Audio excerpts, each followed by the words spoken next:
guys, Jerry from Showtime Audio. Just wanted to show you the final walkthrough on this gorgeous 2024 Ferrari Roma. So this is a order to spec car. In other words, the paint, wheels, interior, carbon fiber, I mean the works. It is just an absolutely stunning car. We did one of our radar laser defense systems on it.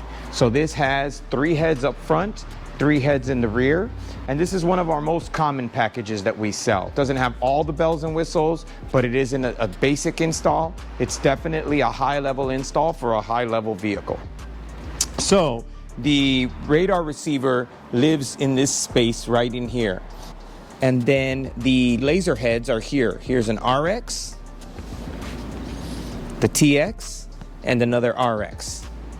So this way you have maximum coverage on the front end. It's still a 3-head system, so you're able to defend against any of the current guns on the market. And on the rear, we went with the 3-head setup as well. So he has just as much coverage on the back of the vehicle as well as on the front of the vehicle. There is an RX, a TX, and another RX. We went with housings. Now, in our standard install, we don't typically do housings.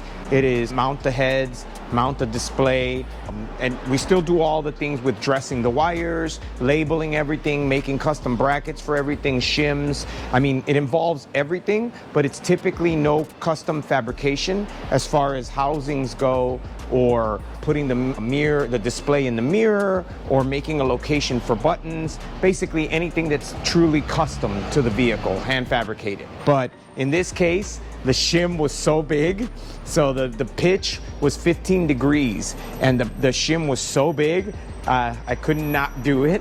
And so we made some housings for it in order to make the sensors blend into the vehicle as opposed to having such a large shim. Now, it wasn't horrible. Most people would not notice it, but it bugged me, and so we fixed it. Especially on a car like this, we do recommend housings. Reason being is because it doesn't take away from the lines of the car. I mean, the car is just so beautiful.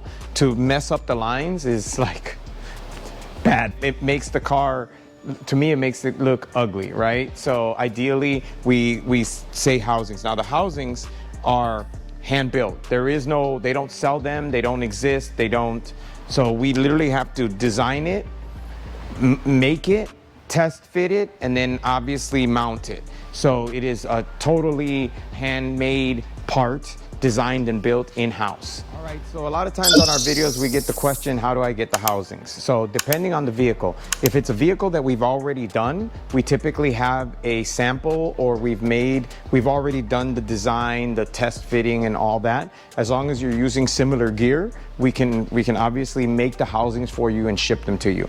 The other option is we do have clients that ship us their vehicles. We've had cars shipped to us from other states. We do the install, and then the car gets transported back.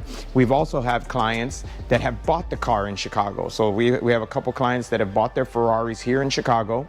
They're from other states, but they bought them in Chicago so that we can do the install, and then the dealer gets the car, and then the client flies to Chicago to pick the car up. So, I mean, there's multiple ways around it. So what we're gonna do is turn the key on, display will light up, Radenso RCM, right? And so the unit's on and powered. If I ever get into a situation and I want the unit off, we do that. Now there's no way to turn the unit on. The unit is actively disabled, right?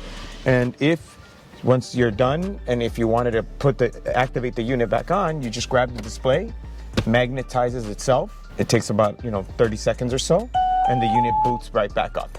So again, we're trying to maintain the design and the beauty of the car and not do something that's too intrusive or that just looks out of place. Same thing with the housings. The reason we do the housings is because we want it to look as if it came with the car. We don't want to do anything that takes away from the beauty of the car.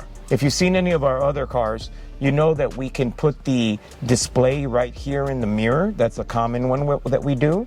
And then we relocate the buttons somewhere else on the car. We make a custom button panel, or we've even put them on the bottom of the mirror. So we put the buttons on the bottom, the display right there in the center, and it, and then it totally looks as if it came with the vehicle.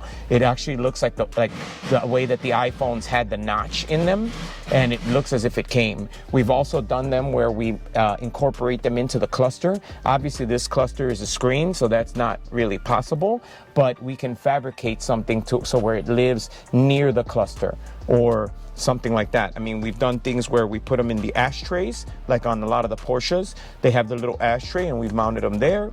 But basically the sky's the limit. Pretty much anything that you can think of, we can design and fabricate in-house. Visit our website at showtimeaudiochicago.com.